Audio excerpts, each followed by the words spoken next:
Come on, more enthusiasm. There we go. Now I got it recording. All right. I'm recovering from COVID, believe it or not. Oh my God, really? Yeah, we cut our trip short. We're supposed to still be at sea today, but we wound up coming in yesterday. Everybody off the boat. Oh my God. Yeah, I'm so sorry. it was. Yeah, well, I texted you because I got the feeling, what's wrong? Is John sick? There's no like email or whatever. And I'm like, I haven't been sick in over 10 years. are you pretty much over it now? Yeah, I knocked the shit out of it before it even started. So I mean, I never really, I got it and I felt it, but I never let it get a toehold. Like most people let it run its course. Yeah. I knocked the shit out of it before it even got started. How'd you manage that, John? I amped up so much stuff in my system that I actually gave myself a horrible rash with the, but I'll take the rash any day over what it could have been. But hey, this thing, it's gnarly. The way it starts is like we were supposed to leave for the boat Sunday, but Saturday our dog sitter shows up. She's going to stay at our house, and she wasn't looking too good, when she showed up. And I was working in my office, and Barb comes out and she says, Karen just tested positive for COVID. And I'm like, well, let's get the fuck out of here. Yeah. I'm like, grab whatever you can and we're gone. Don't, anything you don't have, we can buy on the way. Right. So we just dumped and ran and got out of the house. Got to the boat. On the way down, I went and picked up everything that I needed to knock this thing down, and got on the boat. We started immediately tanking up on the stuff, and we did okay for Sunday, Monday, and then Tuesday we left on the trip, and we figured, okay, well, we kind of avoided it, and then we got out, and it was Tuesday night the symptoms started hitting us. So we came back, dropped everybody off, got everybody else off the boat, and like I said, it never really ran its course through us because we basically blocked it at the pass. So So you didn't do the Paxlovid or whatever? No. Because I've got friends that use the Paxlovid, and they thought it worked really, really well. Yeah. Well, one of the other people get the second go around with COVID. Yeah. Well, one of the biggest things I used was prednisone, which is a steroid. It amps up your whole system. Good to know. Which for me, I've got asthma, so my doctors, ever since I was a kid, they said, if you feel anything, you start taking prednisone. They said, you even, anything, you feel a scratchy throat, whatever, they said, because, you're apt to get pneumonia. With asthma, you're prone to pneumonia. So they say you take the prednisone and it will prevent all of that. So I always have prednisone on hand. Terry. Terry's back. Wow. I'm sorry. What a treat. Taking care of my father. Wow. So I raced home right after I took a peek at my dad. Hi, everyone. I didn't mean to interrupt. Not but at all. hello. No Great to worries. see you. Sorry, I just ignored John and decided, oh my God, it's Terry. Well, I'm glad you're feeling I want to better, thank John for letting me join you today. Yeah, absolutely. You're always welcome. Oh, that's so sweet of you to say that. I really, really appreciate it. John is working on my website. He's been kind enough to take it over for Cynthia because Cynthia is having some health challenges. And so she felt really bad that she had to leave me in the lurch, but then John picked up the baton, and I hope that I don't make him insane. No, no worries. Sorry, he's already far gone. You don't have to worry about Oh, that at bless your all. heart. Well, it's great to see you all. Don't let Good me to see interrupt. you. Right. So we can basically open it up here. I'm good to go on anything you guys want to cover. If I could And follow up with you, crickets. John, John, if I could follow up with you on the websites, it doesn't need to be on the call or whatever, but the two websites, mine and the Yarborough Real Estate Group, I'd like to set up a time to go over those quickly with you. I got your text yesterday and looking forward to following up with you on that. So Okay. Yeah, I saw when I looked today, I haven't looked at email or anything in the last few days, but I looked through this morning and I see that you had a support ticket in and some other stuff. So I just need to get caught up on everything.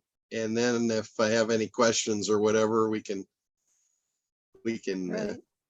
Well, that speaks to mine too, because I sent you an email earlier in the week. okay.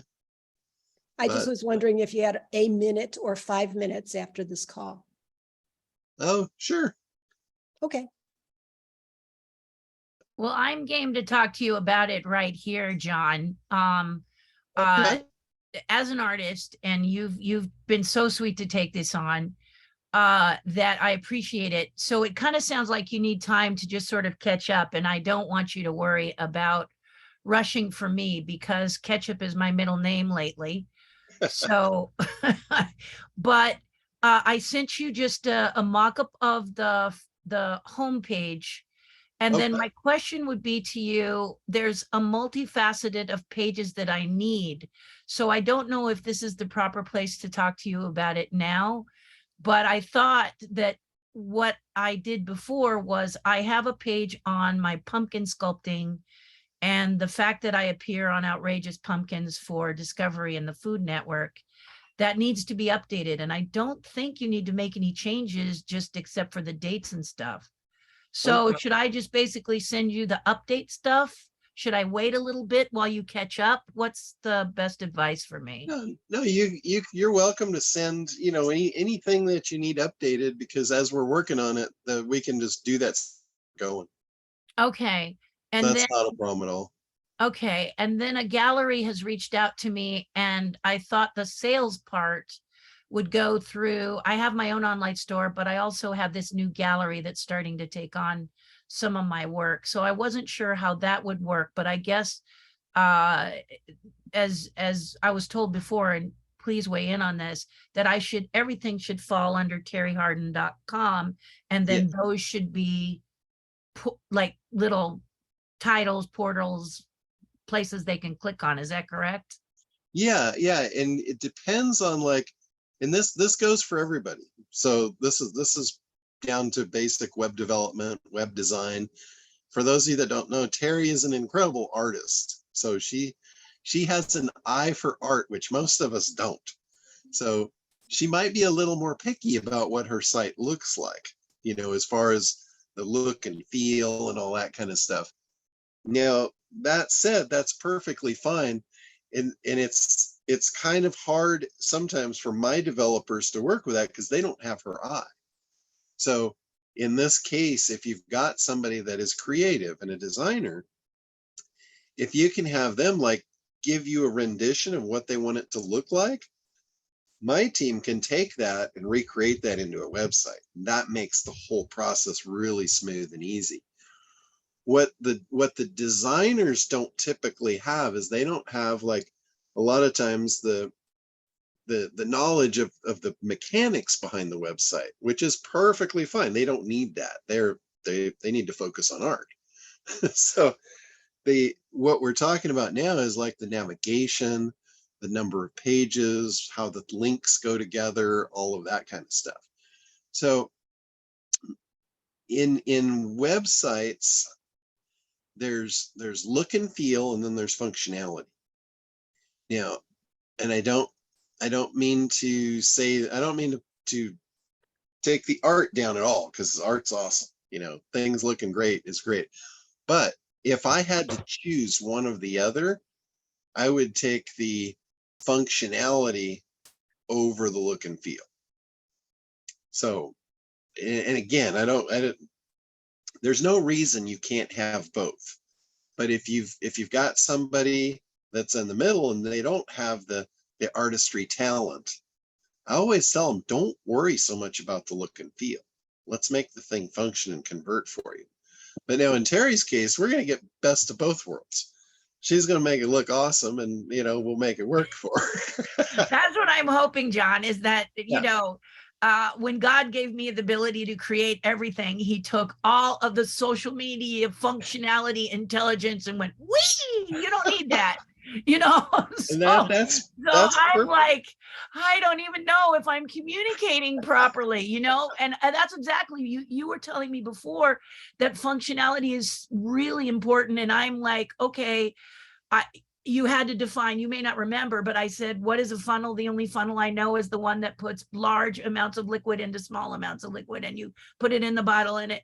And you said, don't worry, you don't need to know that. So that's where I'm kind of leaning on you a little bit, is that if you and your team will just say, this is, if I give you a list of pages, which it sounds like I need to do, and maybe give you an idea which one each looks, you can say to me, this is how it can, and if I have a question about functionality, you and your team will say, hey, this is how we're going to do it.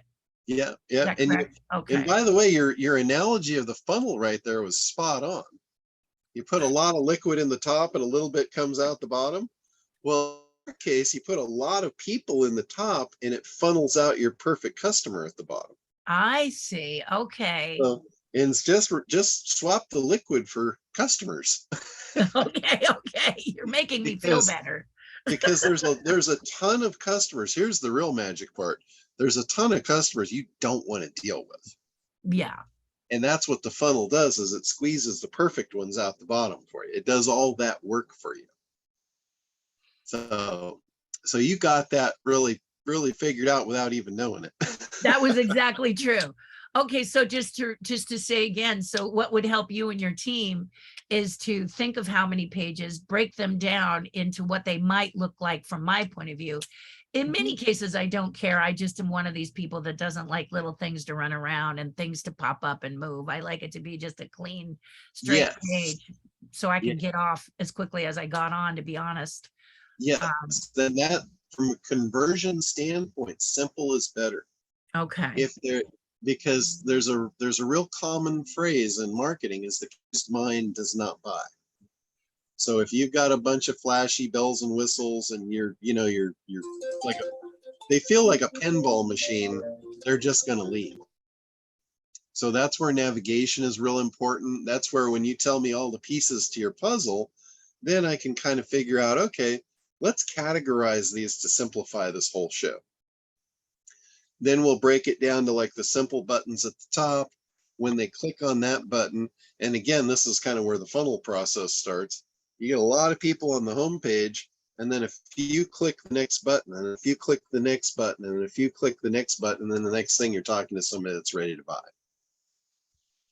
So that's kind of, from my standpoint, that's kind of the process. All right, so I'll start out with the roughs that I have, and then that'll give you and your team a chance to come back with serious questions or more specific questions to help me fine tune that's which I feel I don't quite know. Yes? Yeah, yes. And the other thing too, with web development, I'm going to say something here that might shock some people, and other people that have more experience will say, he's right on the money.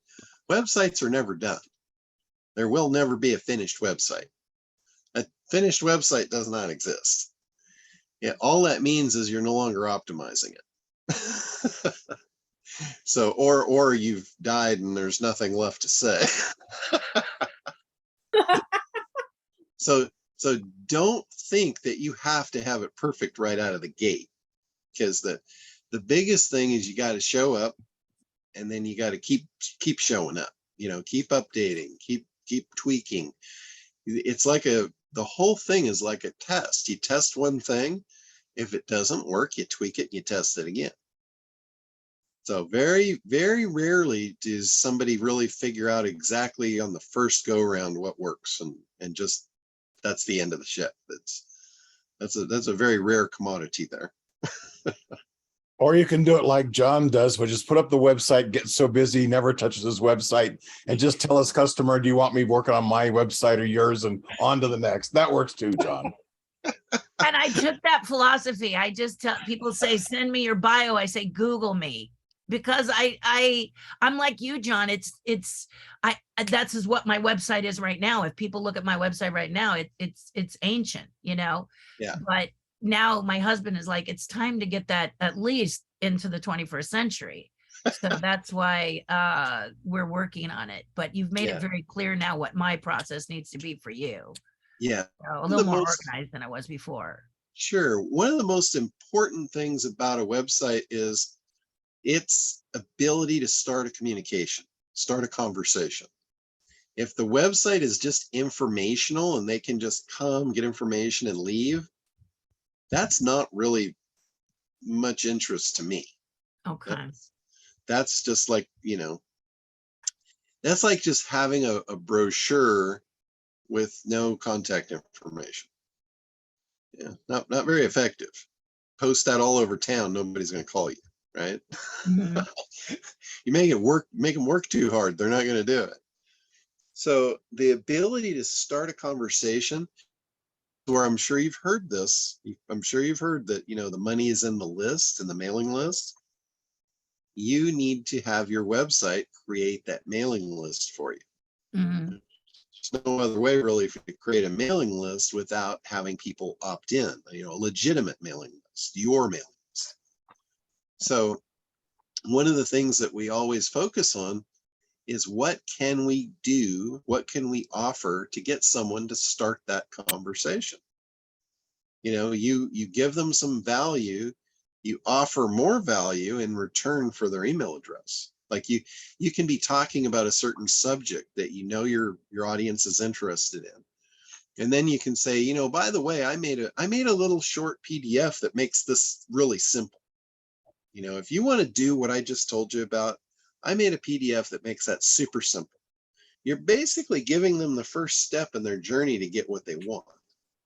That's really important. If you're part of that first step in their journey to get them what they want, you have a bond created with them now, and they want more. It's like you gave them a cookie. Now they're going to want some milk. And that's where your opportunity to increase your demand and desire and get them to want to purchase from you. That's basically how that works. And by the way, we're talking about a funnel here. This is what the electronic digital funnel is.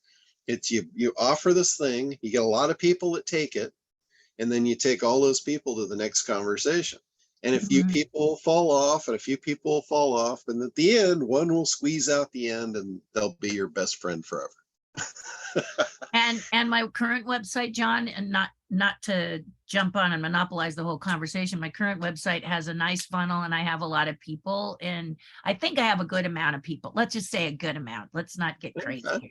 A good amount of people that have opted in, because I do sketches, and they can download the sketches. If you want to give me your email, you can download the sketches. Okay, so that's kind of what I do. The downside is, and this is what I talk about being someone who's not savvy in the other side of things, is it's full. I tell people I'm not going to spam you. I'm not going to spam you because I can't figure out how to write to people. They all dump into MailChimp.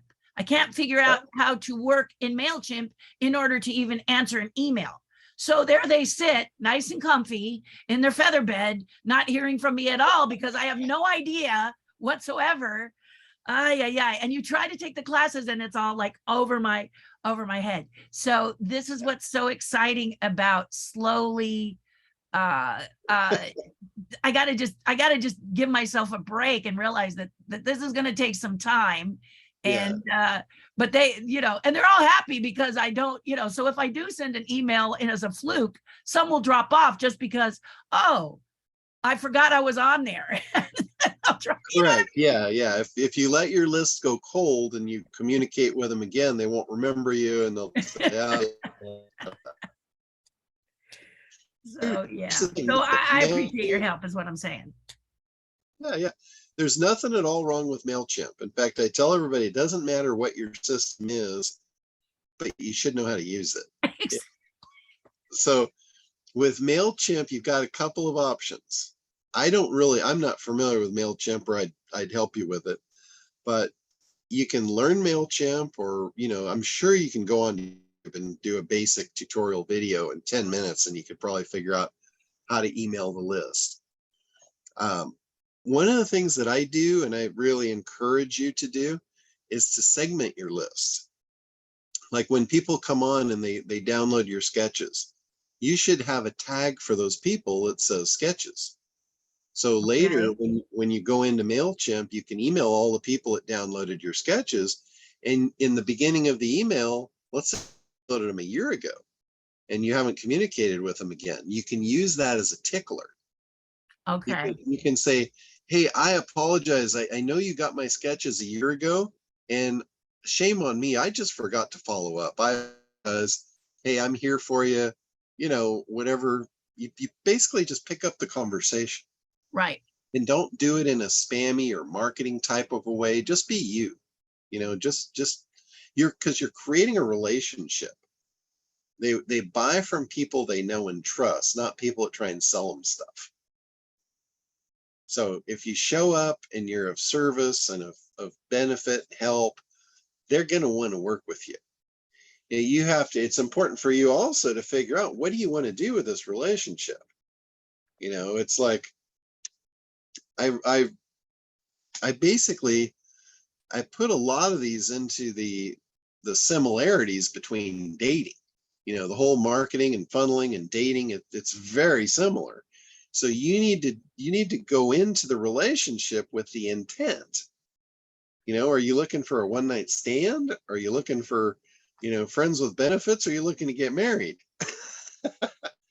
And based on your intent, that's how you walk them through the process. That's the relationship you're going to create. You might want one-off customers where you're one and done. I hate that. I will not build a relationship like that. Mm-hmm. I want to build relationships that last a lifetime. It doesn't mean that I want to work hard enough to serve them for a lifetime. It means I want to identify who they are, identify their lifetime set of needs, and then match them up with what they're going to need all the way along the line, and make a little bit of money out of that. It's like I become the middleman. Thanks, John. John, I have a quick question. Can you, I've got a VA working on the Cartridge side, and he's set up all the funnels and the links for the pop-ups, but we're having some trouble with integrating my authorized.net. Can you help us with? Oh, hold on a sec, Richard. So as it's going through, you get them to the end of your first timeline, and then you figure out what is their next timeline. And if you don't want to offer that, you just find somebody that does and set up an affiliate program. Oh. And that way you can still continue to make money for a lifetime with that customer.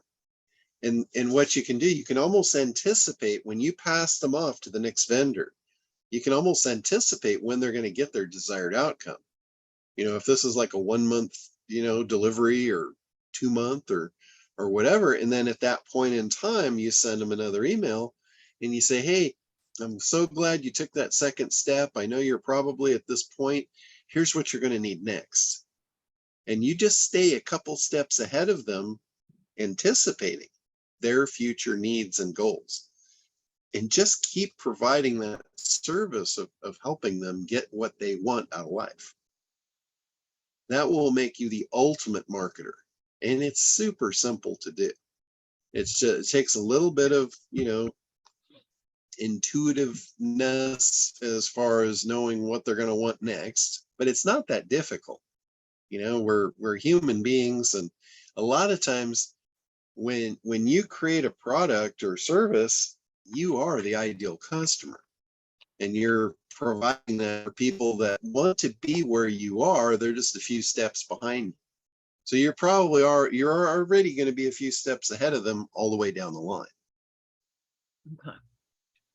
So, all right, Richard, you You had something there?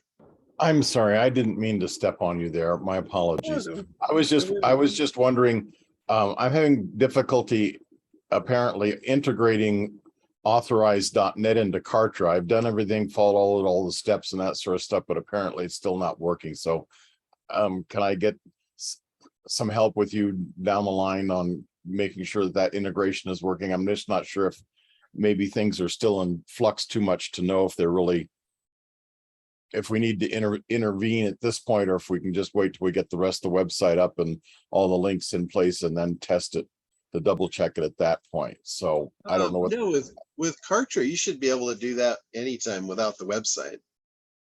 So with authorized.net, who did you go through? Did you go through Barbara Cunningham? No, I went through Chase Bank. They're my bank, and Okay. and they have a thing called WePay or whatever, and it integrates, and so it's directly with Chase Bank. So Is it WePay or is it authorized.net? it is authorized.net. It functions through WePay, which is the online segment for online businesses for Chase. Okay. Okay. So as long as it's a true authorized.net account, in Kartra, there's a technical document and it walks you through every step of the process. I don't know if you've seen that. Yeah, been there, done that. It's all set up, but my VA says it's still not working, but I didn't know because we had a little bit of a plumbing emergency. I'm sure you've Okay. may have had two of those yourself.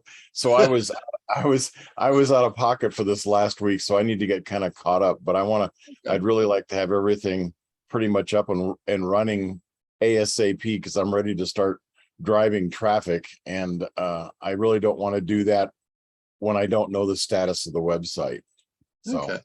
Well, the only thing I know of that would create a problem and have authorized.net not actually function is being in test mode.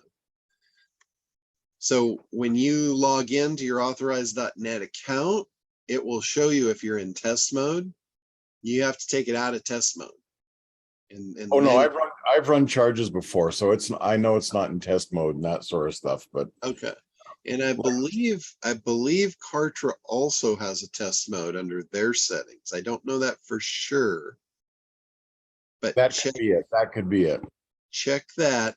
And because there's really only two things. There's your key, and I think it's a transaction key and a secret password key. And if you've got those out of your authorized.net account and you've plugged them into Kartra and it's not in test mode, there's no reason it wouldn't work. There's actually four things that they want. There's the API key and a test key, and then there's a public key and a private key, and Okay. and kiwis and fruit and who all else.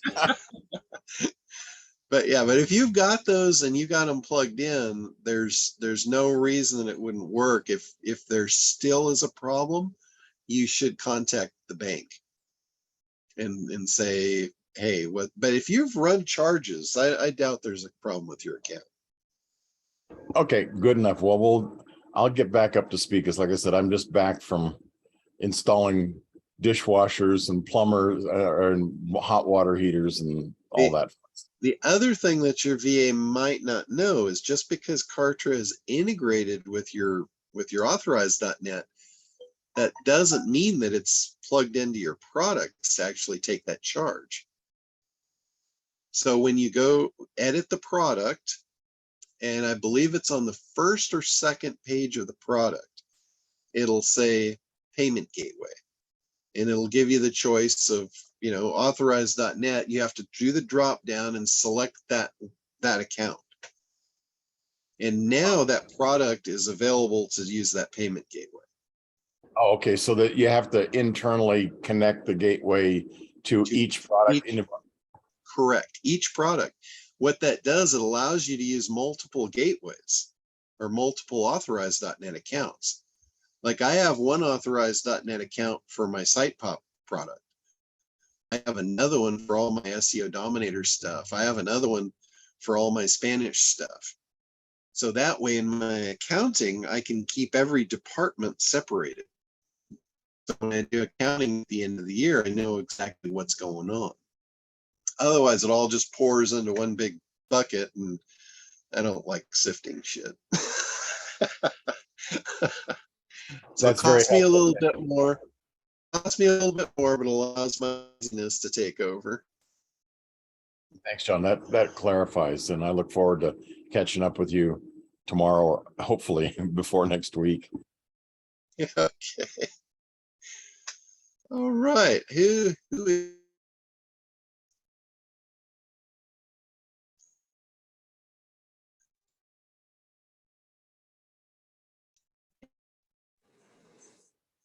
come on, you guys are better than that. Everybody's so quiet. Yeah. I have another question. You just mentioned putting these accountings in different buckets. Is that a good idea for someone like myself who it's kind of all art, but might be different facets of art, If the like only appearances versus paintings versus sculptures versus, I would probably say no for that, because it's all you. Let me tell you the reason why I do it Mhm. is because I have different vendors that I work with for different departments in my business, and they get paid on performance. So Ah, like all my programmers and everything, they get paid out of my site pop bucket. I want them to be paid on the performance of that division of my company. I don't want them to be paid on the performance of the whole company. got it. So that's why I do it. And it makes my accounting real simple so I can know how much they get paid every month. So I have a separate bank account, separate authorized net account. And it's almost like a separate business, but it's under my main umbrella. So it's just a division of my main company. But if it's just you and it's, it's all going in, where you want to keep things straight is in your list.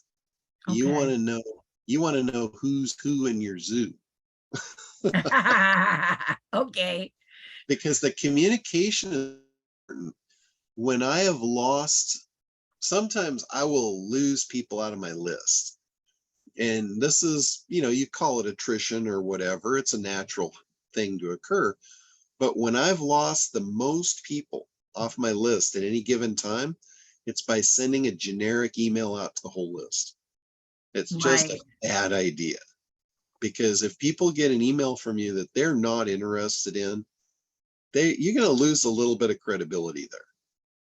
Got it. You send them something that they're not interested in. So you're not, it's like a relationship. You do so many bad things in a relationship and your partner's going to, leave. And that's exactly the same thing here.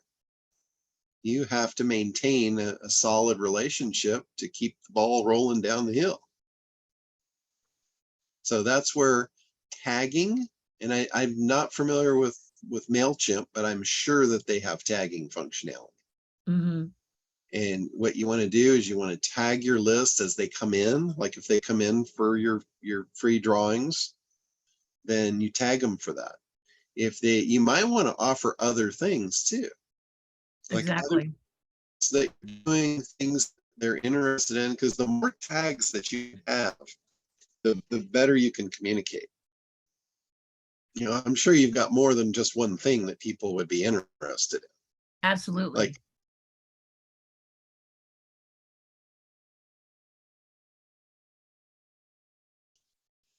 it might just repulse them. It'd be like talking to a master artist about paint by numbers. Mhm.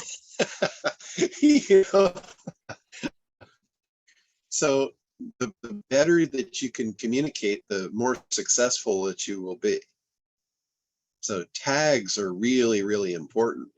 In fact, I put out, and this wasn't really even for business. This was just something I did for fun, trying to find people that wanted to fish for specific species of fish. So I went on Facebook and I said, hey, anybody want to go, fish with me on this boat? And I put pictures of the boat. And I had a form that they had to fill out, and they had to check off all their interest levels. Okay. So now if I want to go on a swordfish trip, for instance, I can go to my list and I can email all the people that are interested in swordfish and say, who's available on this date? We're going to go get a swordfish. Right? If I sent that out to my whole list, I'd have a bunch of people opting out going, this guy's a nut. But those people that were interested in swordfish, that's going to be a really important email to them. That's going to make them feel really special that I invited them, where it's going to turn the rest of the list off. If I've got, let's say I've got a total list of, 10, 20, 30,000 people in my list, I might only have 25 that are interested in swordfish. Mm-hmm. So why would I alienate, thousands of people to, it doesn't make sense. So those tags are really, really important. I know I use Cartridge. Cartridge has been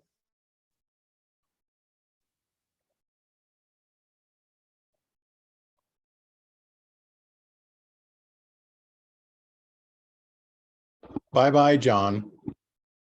You hate when that happens, those freezes, don't you? And it's always It- like the killer was. Yeah, yeah.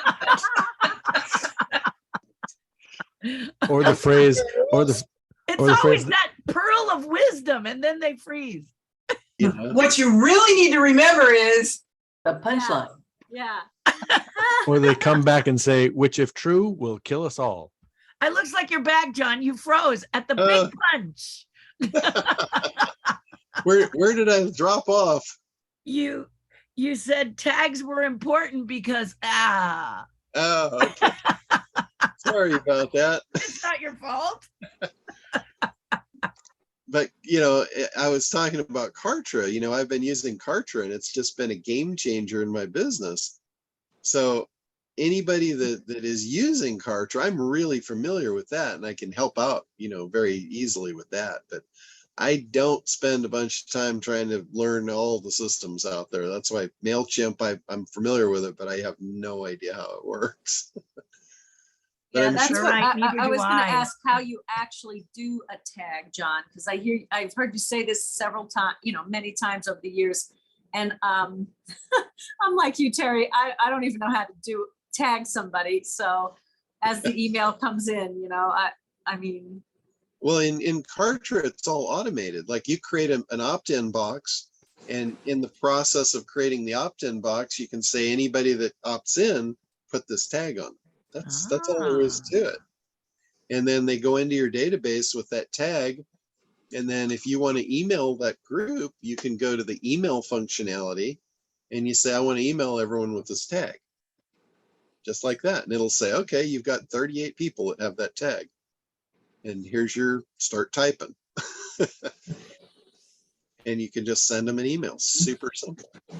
You can also say, I want to send something to anyone with this tag that doesn't have that tag. So you can put multiple layers. And here's a reason why you might want to do that. You might have, let's say 5,000 people opted in for your free drawings. And let's say 50 of the people have already bought what you're trying to sell them. So what you would do is you would say, I want to send an email to all the people that have this tag that didn't buy yet. So you would eliminate the people that have already bought, because when they buy, now you put a buy tag on them. That way, because here's something that I used to do before I had this functionality. I would send out specials, and it cost me more to send the special out because I'd get people that wanted. Oh, oh dear. Tell you, how does he do that? Oh, It's such amazing timing. It's unbelievable. He's on the boat. He's on the boat. Now I'm really jealous. Yeah, I know. Bless I'm his heart. really. Is that Allie and? I mean, that is just, it's Yeah. always right there. That's so funny. What I used to do before, I was just about to say, well, what did you do before when you didn't have, you know, the ability to, maybe you, at this point, you're a solopreneur and your Kartra isn't in the budget. You were just about to say, John, what you did before, and ba. Uh-oh. We can't, you're muted. You're muted. Unmute. Yeah, I love you, man. it actually logged me out and put me back on. So I all love right, you, I John. You're can't tell amazing. when I freeze out over here. Yeah. I know. So you were saying that you did specials and it cost you. Yes. So here's what I do. I'd send out, I'd be in a process of taking orders on a particular product, right? So I had all these people that purchased the product at full price. And then I sent out a special email where it's discounted. And all the people that purchased at full price, they feel a little screwed now.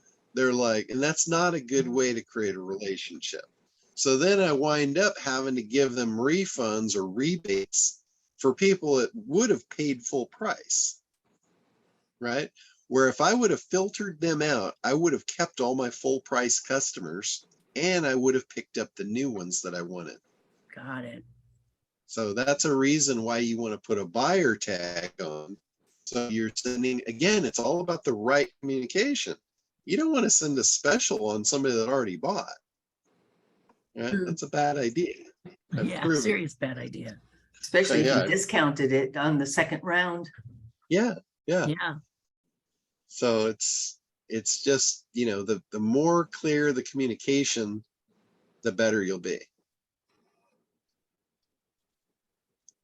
So I have a question for you, John. all right. Hey, by the way, you are drifting in and out. Are there other people on the boat with you? No, actually there's not. I'm not sure what's going on with it here. Oh, I was just going to suggest that if you ever are on the boat and you're going in and out, if other people are on the boat and using your Wi-Fi, that will, like if they're watching YouTube videos, that will cut that'll cut into your bandwidth. So just something to keep in the future. No, it's just me. I'm all by myself down here right now. All right. Change your password. Yeah. Yeah. I have a question. Like when someone has a Kartra account and there's analytics, I mean, either, to find out how many people have visited either your homepage or your different pages. Is there a way to get that data, that analysis as to how many visits you've actually had? Oh, there you go. Okay. You're back. Did you hear that, Quinn? Yeah, I got that. Yeah, it's saying my internet is unstable. I might have to restart the Starlink or something here. Yeah. Where's it? Either that or go closer to it. Well, it's right next to me, so I'm pretty in that case. Oh, you know what? I do have a bunch of shit piled in front of me. Let me move that stuff and see if that helps. I was going to ask if he was too close to the Bermuda Triangle. He might want to change course a little. And by the way, anything with water will block a signal. The human body is when you put wireless mics on people, the human body is composed of so much water that when you put a transmitter on the back of someone and it has to go through their body. Anyway. Well, now that you mentioned that, one of the things in front of it was a case of water. Oh, wow. Water, oh my gosh. Water blocks signals more than anything. Yep. I appreciate that, Chris. Yeah. I am so smart. Right, SMRT. let's I see think if you and John are really in the CIA. That's what I think. let's see if that fixes things. Yeah. Well, anyway, I did get your question about the analytics, and Cartridge has phenomenal analytics. Okay. It shows like page views. It'll actually show your customer journey as they go through your funnel. Okay. And it'll also show you conversion rates. And this is something that it keeps track of too, is EPC, which that's really important if you're trying to get an affiliate. You want to know what your EPC is. And EPC is earnings per click. So what that means, like, let's say you send out an email and you're trying to sell something to somebody, and it counts the clicks of how many people click the link to go through the funnel. And then it also calculates how many sales were made and the profit in the sales. And that will give them the earnings per click. And if you have high earnings per click, that's a great way to attract an affiliate. You can say, hey, if you've got 100,000 people on your list and you can average get 10% of them to click through, basically you're going to get X amount of clicks. And this is how much I estimate you're going to earn. So they'll say, oh, hell yeah, I'll send that email. Okay. That's good. Well, here's my question. And so that's really good if you have a, you know, if you, like you say, if you're running a new ad or a product, you want to see how many people respond to it. And I can see the definite benefit. Here's the question I've always had in my mind. If someone is using SitePop and SitePop is running random, you know, searches on your site as part of the software, how do you differentiate between the two in order to get accurate information? Well, SitePop is not going to opt in to stuff. So SitePop's not going to click on ads. It's not going to do anything other than just website visits and user experience. So if you're looking at like Google Analytics or something like that, you will see more people on the site because it's going to count some of that, you know, some of that usage. But it's not going to jack up your Cartridge analytics because it's not going to be opting into stuff. It's not going to be clicking on that kind of stuff. It's going to be clicking on pages in the website. Oh, so you're saying that so you can have accurate Cartridge analytics, so you can gauge how successful you are or your copy is, Correct. while SitePop is also running at the same time, and it won't give you inaccurate information. Correct. Yeah, SitePop should not mess with your analytics inside Cartridge. Okay. It will mess with your analytics, like if you're using Google Analytics or a third party or something like that. Okay. All right. Well, But- thanks. There you go. And that's just something like when we have clients that are called bean counters, you know, they're looking at analytics and they just drive me nuts. It's not my ideal customer. But when we have those kind of clients and I'm going to use SitePop for them, I have to tell them, I say, look, here's what we're doing. Here's what's going to happen. You need to expect this and anticipate this. I said, it's going to make your analytics look bad, but it's going to make your sales go up. So shut up and sit down and strap in. We're going for a ride. Because, you know, they're going to see more visits, but they're not going to see the sales go up in, you know, in the same relationship, because all the visits I'm sending them are not going to buy stuff. It's going to get them higher rankings so they get more real customers on and they'll buy stuff. So I say you need to adjust your focus on what you're focused on. Look at how many sales are coming in versus how many sales per customer are coming in, because I'm going to skew that factor. And as long as they understand that and they don't drive me nuts, then we're all good. If they do drive me nuts, then it's time to part ways, and that's okay. Isn't some of the analytics though important, John? It just depends. I've never really been a big analytics guy myself. I look at how much money's coming in the door. I mean, and again, that's probably mostly to do with my laziness. So, I mean, quite honestly, it's when I was doing SEO back in the good old days, I could drive so much traffic to a site. I didn't give a rat's ass about analytics. And anybody that wanted me to provide it, I said, do you want me to spend my time making you analytics or to spend my time making you money? You pick. I'm happy to do whatever you want. It's just like the whole thing. If they look at my website, do you want to pay me to build my website, or do you want me to pay to build yours? And, you know, I got really probably cavalier about that because I was so good at what I was doing and I didn't care about doing anything else. You know, it's like Terry, you know, if somebody wants to focus on her business skills to gauge her artistry, she'd probably tell them to pack sand. You know? Yeah. So, and you know, if you're good, you can do that. People will hire you for what you're good at, and the rest does not matter.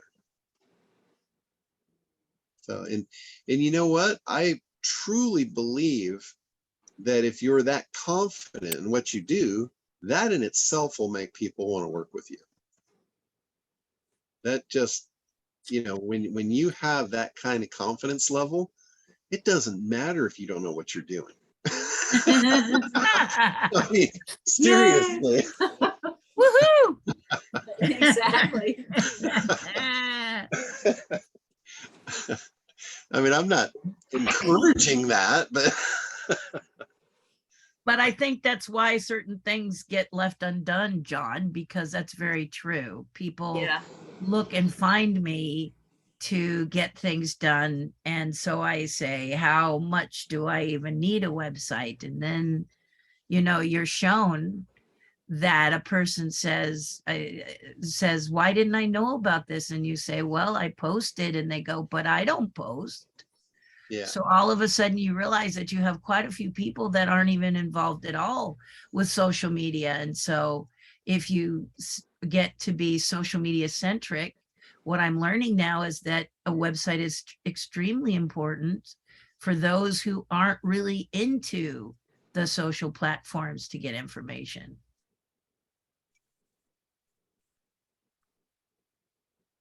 Uh-oh. Got it. I thought he had it. Oh. Did I So- bug out again? You did. Yeah. You did. No, You're I hitting guess- the bug out button. Admit it. I guess it wasn't the water. I thought you had it, man. I was like, yeah. isn't that funny? I had that Wow. one kick. So John, Yeah. continuing on with with Site Pop, because that is my next venture. Here's what happened in the last 24 hours. My video got done. Crowd targeting is now posted in YouTube. And my question is now, do I engage now using Site Pop now to get my crowd targeting? Yes. So that's our Yes. next step. Okay. Yes, absolutely. And back to Terry for just a second. Yes. The website, a website is important if people are going to be either directed to it or they'll find it. And as far as social media, this is kind of the T in the act. The T is for traffic, because the first thing is discovering who you want to work with, who they are, what's important to them, all the nuts and bolts about how to build that relationship I've been talking about. The C is creating the funnel. It's creating all the messaging, all the communication, the offer, you know, the whole funnel, basically, if you will. And then the T part of that, the T is the traffic. That's where you bring the right people to that messaging. And you have to figure out, based on your analysis, where those people are going to show up. If they're not in social media, then you shouldn't be either. You're wasting your time. If they're not searching, if they don't know who you are or what you do, and they're not looking for it, then SEO is a waste of time. Pay-per-click traffic is a waste of time. You have to figure out where those people are. And a perfect example of this, I had a client that was down in Point Loma, San Diego. They were right next to the harbor, the fishing village, and they had a day spa. And they were running pay-per-click ads, and they were doing SEO, and they were really well positioned. They had top spots everywhere, and they weren't getting any customers. And when we looked, we're like, no one's clicking on this stuff. There's nobody searching for this stuff.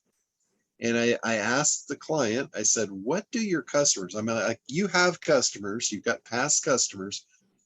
these people sit on your table. It's a day spa, you know, you're massaging them, facials, all that. You guys are talking. What are they interested in? And she told me, she said, most of them are hobbies. They're boat owners. They love wine and cheese. They love to decorate their boats. That's what they talk about. And I'm like, okay, now we know where they are. Now we know where they hang out. So what we did was we ran banner ads on all the wine and cheese shops in the neighborhood. We ran ads in the boat places where they could buy boat decoration, boat decor, nautical stuff. And that worked. Oh, That we know. I like his facial expressions. It's just adorable. It is so okay. right, If that worked, Rewind. dun dun dun. Did you, what, how much of that did you guys miss? Because that was They pure like gold. wine and cheese. It was. Okay. So, And it worked. so these customers, they like the wine and cheese. They love to decorate their boats, all that. So we ran banner ads to all the wine and cheese websites in the local area, all the boat decor places, all the nautical themed websites. And that worked like crazy. It put their messaging right in front of the right people at the right time. So that worked. That ad campaign was spectacular because we had to figure out, you know, who they were, where they were, and get our message in front of them. So really important that you do that. That's all part of your analysis. That's like the first step in the ACT program. If they're not aware of you and they're not searching for you, then, you know, you don't focus on search. If they're social media hounds and they're all over Facebook, you know, that's where you should show up. You run Facebook ads to target them specifically. You know, and here's another thing that most people don't understand about social media is if you're posting on your own social media account, the only people seeing that is the people that follow you already, right? So the only way for you to grow that social media is to encourage people to share your information to their audience and encourage that audience to connect to you. So that should be your main focus and main push in social media is growing your platform. You know, that said, that's way too much freaking work for me. So I'm just going to sidestep all that crap and just go buy what I want. So you go to their ad platform, you say, I want to target this group of people, or I want to target people that follow Terry Harden. And I'm just going to go steal them from her. So find all your competitors and say, I want to put my ad in front of anyone that is following this person or these people.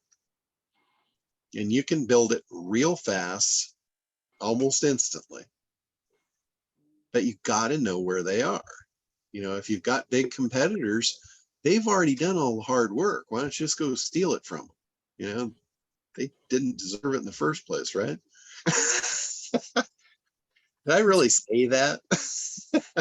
As long as What? you're not banned from Google, you're in good shape, John. Yeah. So I'm really actually looking forward to here in a couple of weeks. I'm going to be out in Vegas with Perry Belcher, and he's doing a specific event on traffic. And that guy is really good. He does a lot of crazy stuff. And, you know, I know a lot about traffic. My specialty over the years has been specifically search traffic. So there's not too many people that know more about that than I do, but there's so many other platforms that I'm aware of, but I'm not, you know, I don't have that level of mastery over. So I'm looking forward to kind of looking through all the stuff he's compiled and picking and choosing some gems and, you know, sharing that stuff with you guys. So Yes. that will be pretty cool because he comes up. I mean, he does not put events on around stuff that doesn't work like crazy. So And for any of you guys that are going to that, I'll see you out there. And there's a nice little sushi place real close to that hotel that is one of my favorites. What are the dates, John? Let me look. It is the 28th through the 30th of August. 30th. Okay. Yeah, he's doing it out at the Red Rock Hotel in Vegas. That's the new Red Rock that's on the strip, not the one that was off strip. Off strip. It's the off strip one. Yeah. I wasn't even aware there was an on strip Red Rock. They bought somebody out and they're refurbishing it. Oh, okay. I knew there was a Hard Rock there, but Yes, but so that's what's happening in the Vegas arena. So you're going to be there on the 28th, 29th, and 30th. yeah, God, I haven't been to Vegas in probably 4 years. Well, I'm going to be there the weekend prior because the weekend prior is the novelty and toy trade show. I got invited to that. Oh, cool. Good Look, stuff. If we're putting with discussion, I got my the crowd targeting video done, and I would like to run it for the group for people's opinion. Oh, sure.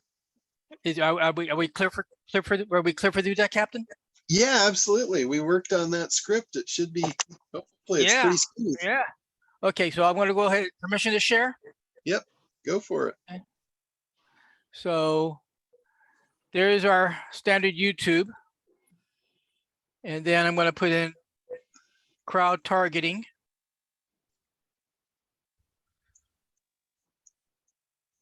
And when we get to crowd targeting, I come up here. This is us. This is Okay. it. So we came up on the first page of YouTube. So number Because 4, of- it looks like. Yeah, huh? Look like you're number 4 on the list. Right, number 4 on the list. Exactly. Okay, so here we go. Let's go ahead and run the video. And let me share. I got Or we can use your Stop. Let me go ahead and share audio so everybody can hear. And before I run this, we've been together for years, many of us. I will take any and all critiques. So let's go see what we get. crowd targeting is the next generation of audience targeting. It identifies your ideal customers based on where they show up in the real world. Knowing where your ideal customer physically congregates allows us to geofence the area and build you an audience of perfect customers. Then crowd targeting cellular technology captures their unique phone ID. We then match up that ID with all the other electronic devices that a person uses. This now allows us to display your ad directly to all their electronic devices. In essence, your ad will appear everywhere they go online. Our team can create eye-catching banner ads aimed at your ideal customer, or we can use your creatives if you prefer that. Crowd targeting is a working partnership between our tech team and yours. No do-it-yourself. We are with you for the entire process. Fact, our ads display on the top 100,000 websites and are visited by 90% of internet users. When your ideal customer visits one of the 100,000 sites, your banner ad will be in front of them. Your ads will only display to the audience we created for you. This saves you a ton of money and increases your conversion. Example, 2 laptops side by side at the same website, only your targeted customer will see your ad. The other laptop will not. Caveats. Your crowd targeting ads can be easily changed as your needs and/or message change. Crowd targeting can go back 12 months to capture past events that meet your ideal customer criteria. Crowd targeting is highly cost-effective and converts like crazy. Once we target your crowd, the audience is yours, no strings attached. Crowd targeting is the ultimate bridge to bring your ideal customers right to your door. Go to GregorySantana.com for a free consultation.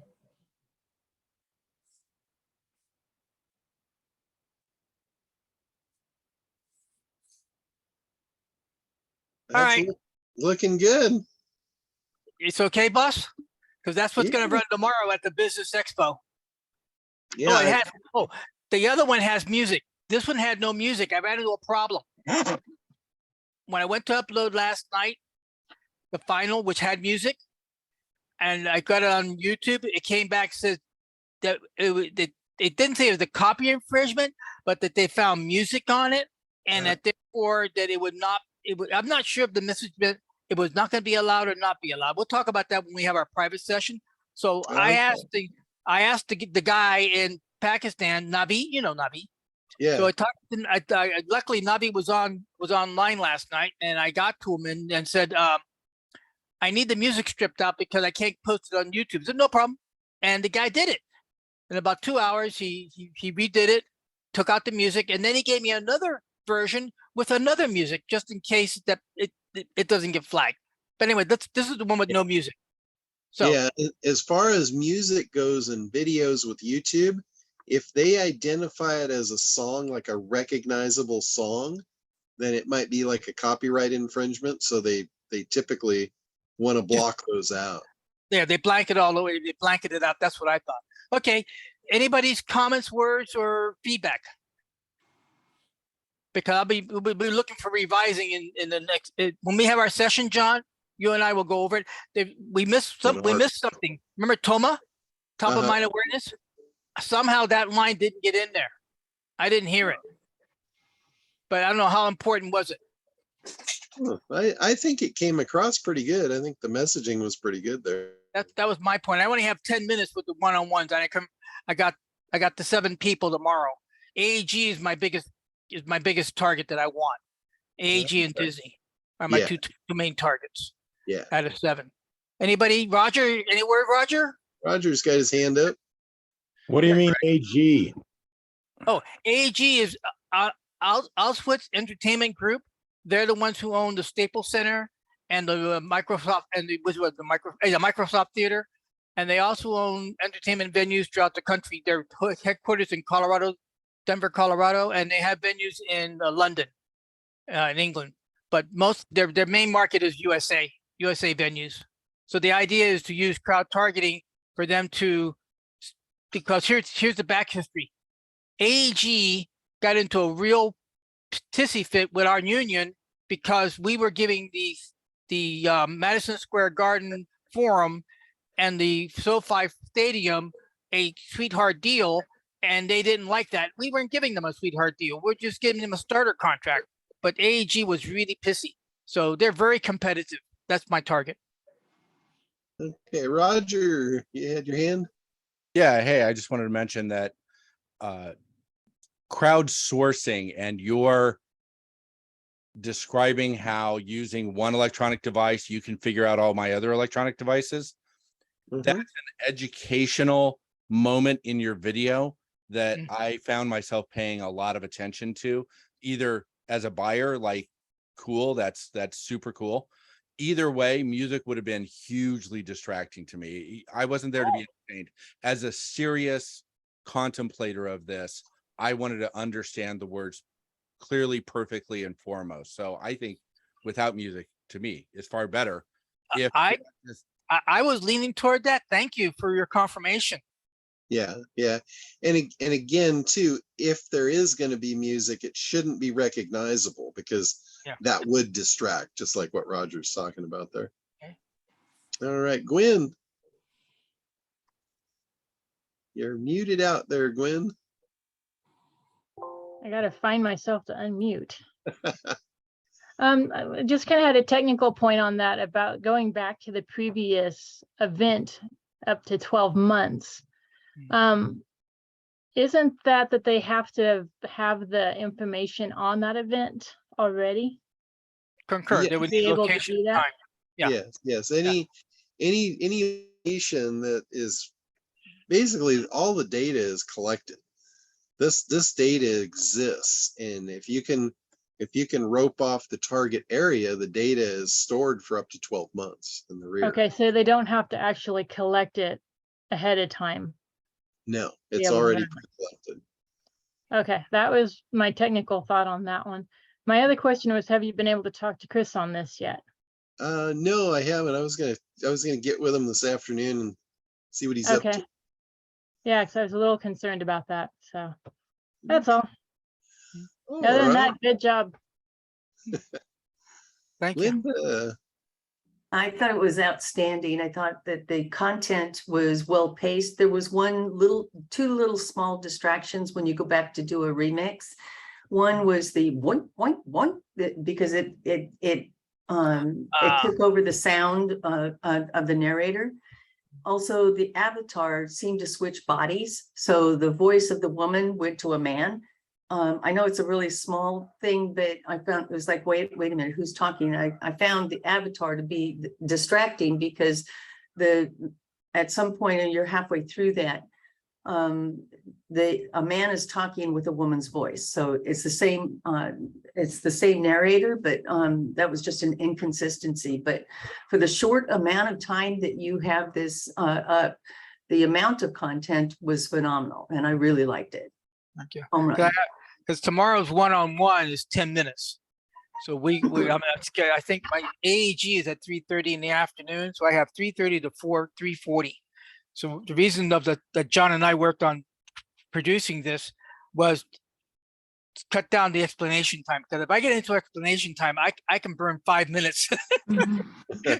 No, the content just went from here's what it is. You're not going to waste money. Stop wasting money. Now you've got them all corralled. You're going to give this message, and it's not going to get anybody else. It was just 100% just pure good content. yeah, we worked. I wanted to worked on buy. the script. I wanted to buy. So go close them. Yeah, we worked on that script, and it's based on ACT. You know, it's grab attention, create demand and desire, eliminate objections, and get right to the point. You did it. It took us 3 months. Our first script ran what our first script run? Like 6 minutes, John? Yeah. It was good. Allie. Well, great job, Gregory and John. Ditto on everybody. Great content.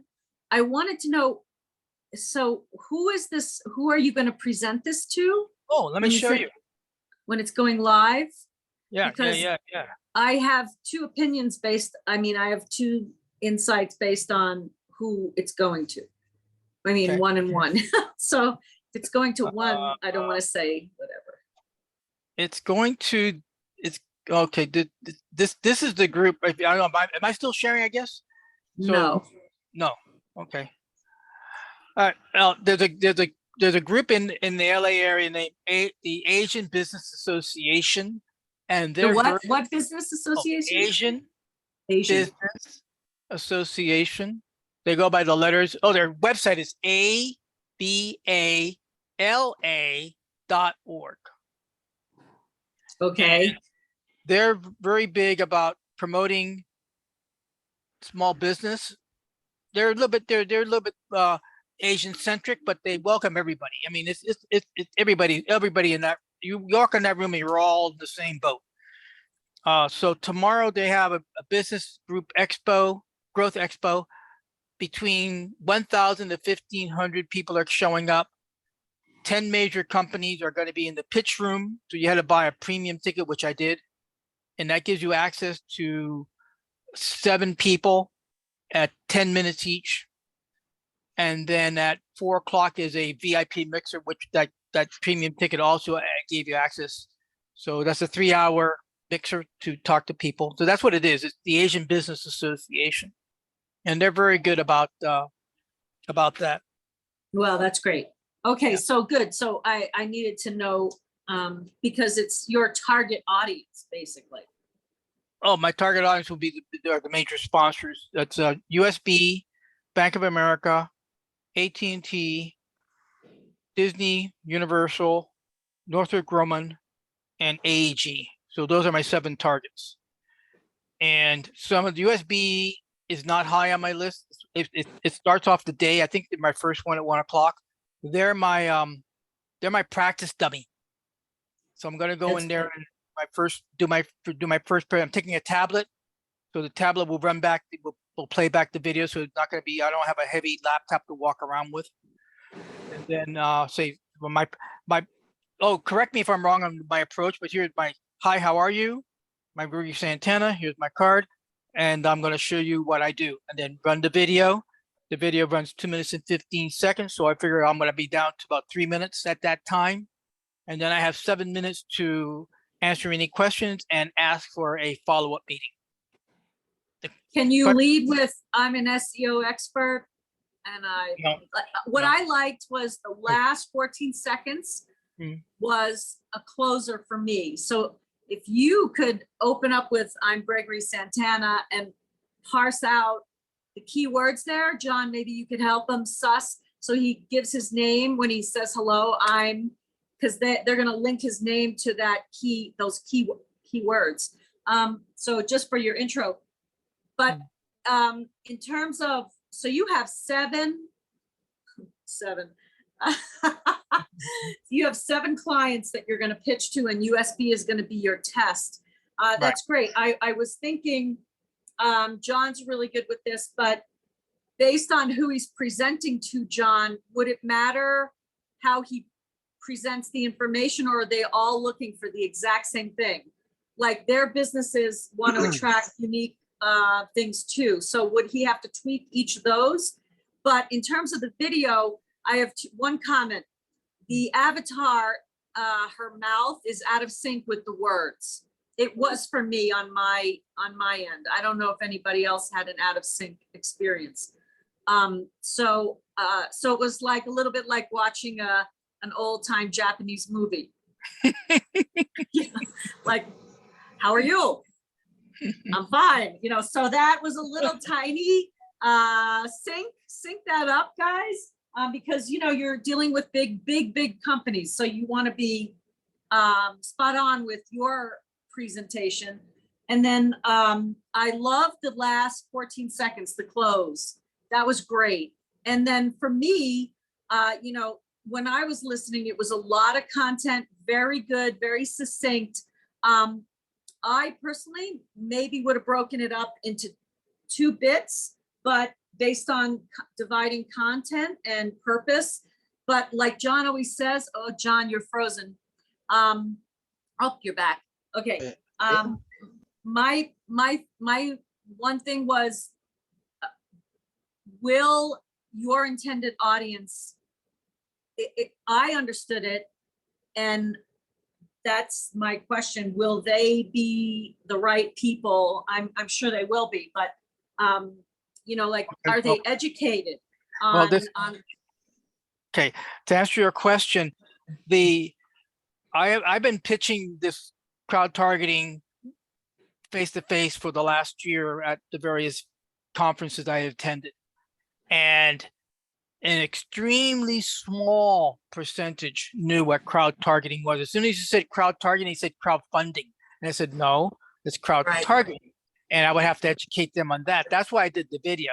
So at the end of the video, if they're still not clear, then I have to spend another 1 or 2, maybe 3 minutes to clarify it. But the bottom line would be is that I'm just asking them, when is our follow-up meeting? That's our next follow-up meeting. Right.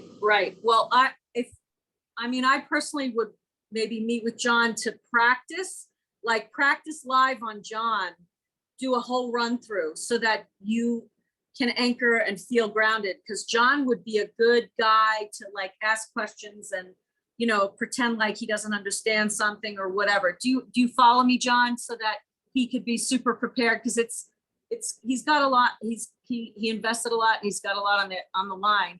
But I would sync that voice up, because the first 30, 40 seconds, the little avatar's talking and she's out of sync. And that mattered to me, because it's all about technology. So. Yeah, that could have been the streaming too on Zoom. Oh, because of your delay? Yeah, it's a possibility that was just the streaming. But as far as people not getting it, in something like this, if somebody doesn't get it, that is like, you don't want them. Okay. This thing just pre-qualifies somebody. Yeah, it was very clear. I got it. So I thought, well, if I get it anybody could get it. But it's like what you're doing is you're throwing an attention grabber out. And some people pick it up, Oh, you're breaking up pretty good. qualifier. If they pick it up, they pre-qualify first step. If they go through it and it doesn't really keep their attention, or they're like, oh yeah, that's not for me. That's part of the funnel. You drop a whole bunch of people in the top and it sifts them down for you. So that Okay. video is a perfect sifter of people that don't get it. One of the most effective videos, marketing videos for a black hat SEO software I ever saw this was probably 20 years ago. The guy said right in the video, he said, this is for serious SEO professionals. If you don't get it, don't buy it. In fact, don't waste my time. And it was like, that's good enough for me. I'm buying it. Yeah, I guess that's good. All right, cool. I'm just asking those questions because I'm in the I don't know who he's talking to type of thing. Well, Yeah. yeah. So in addition, I haven't because I attend the Asian business school this past, and was free too from the ABA group people. They gave us an exhibit table. So I have an exhibit table for the day, and then every time my appointments come up, I run into the pitch room, do my pitch, and come back out again. So my objective is 3-tier. First tier is my pitchers, which are the room. Second is the VIP mixer from 3 to 7. I got 3 hours. I can cover a lot of territory in 3 hours. Yeah, you sure can. And then I have the main room. Anybody who stops by, I published about 400 single sheets to show it off. John knows the stuff. We remember, John, we did it. We cleaned it up. So that's done and ready to roll. I got that done. And the only thing left is for me to load the video up on the tablet and test the tablet out to make sure that I have enough quality. Anything else? Yeah, that's it. I would definitely download the video to the tablet though, so you don't have to deal with the Wi-Fi thing. Oh, absolutely. Yeah, I'm putting it on a flash drive and putting it on the laptop just in case something goes wrong. So if the tablet dies and someone has a laptop, I can plug the USB into theirs. But yeah, definitely backup. Thank you. That's the way to do it. That's awesome. Really great content. Very understandable. Thank you. John, thank you. We did it, Cappy. Very welcome. All right. Anything else before we wrap up here? All right, guys. Well, have a great week. I'm still down here on the boat, just hanging out in the harbor. Oh man. You didn't sail? I thought you were sailing this week. Oh, we did. You missed the first part. I'm sorry, I was talking to a client. I might have a client already too. Go ahead. Oh no. We went out. It was like Saturday. Our dog sitter showed up at the house and she didn't look very good. And I'm like, and then we weren't supposed to leave till Sunday. And she says, she comes back in, she says, I just tested positive for COVID. I'm like, holy shit.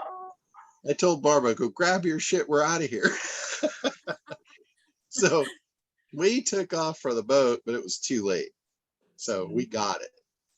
And we were on the boat Saturday, Sunday, Monday, no symptoms. So we're like, all right, we're good to go. So we took off Tuesday and we got out there, and Wednesday Barb starts showing up with the symptoms. And then about an hour later, I start showing up with symptoms. So we wound up coming back, letting everybody off, got everybody else off the boat. And prior to leaving, we tanked up and just knocked the shit out of it. So it never really took hold. But, so Hey, we John? basically knocked it out really fast. Hey, John, you said this person, the dog sitter, had already tested positive when they came over and said, I just tested positive? No, they came over and then took a test at the house. Oh. So she didn't know when she showed up, but she Actually, Barb gave her the test. So she said, I have a test, you could take it, and showed up positive. I'm like, holy shit, we're out of here. Wow. So, Sorry to hear that. but You know, but if it's only the flu, I guess it's totally okay to show up to people's houses. well, she had been staying with us for like 2 weeks prior. So she'd been at our house already for 2 weeks. She went down the street to dog sit one of our neighbors, and she was staying there overnight. And the people that own the house, their mother came in that night, and I guess the mother had it and wound up giving it to her, and then she brought it down to our house. So like, oh well. Well, I mean, it's showing up like a cold now, and if you take all the, there's a lot of vitamins and things you could take to really, like John, like you said, knock it down. So it's actually, the doctor I work for really recommends that you get it now so that your body has the antibodies, because it's so in a weakened state. But anyway. Yeah, well, I gave myself and Barb prednisone to amp up our systems, and a whole bunch of other stuff. I mean, to the point where we got so much quinine and zinc in us that we got rashes out of it. Oh dear, oh dear. Yeah, vitamin D3 and quercetin is good. Vitamin C, the liposomal vitamin C is great. Zinc, of course, and there's a few other things. But yeah, you already kicked it. Yeah, so I'll take the rash over the rest any day. So Yeah, it's no Exactly. fun. Trust me, no fun. Had it for 2 weeks. It was awful. yeah, we never really gave it a chance to get a toehold. So It had me totally before I even knew I had it. Literally, I just was having brunch with friends and apparently got it. And when I got a phone call saying we tested positive, I already had it. yeah, well, Bad. luckily we found out about it right then, and we immediately started, immediately started the campaign. Yeah, exactly. Well, I'm glad you and Barbara are doing well. That's really good. Yeah, we killed it quick. So, That's good. so All right, well, why- rest up. that's why I'm back in the harbor, staying here for a few more days, and who knows, I might go back out. I'm feeling good. That's cool. Yeah, it's fresh sea air. Salt heals everything, or rather kills everything. Nothing can live in salt. So I thrive in salt. I know you do. Jump in that ocean, baby. All right, guys. Well, we will let you go back after it, and be back on next week. Yep. Have a great Awesome. day. Hey, just quick question. I haven't been getting your emails. So when is Crypto Club next? Actually, I forgot to send the email out for this week. Oh, I thought, man, what happened?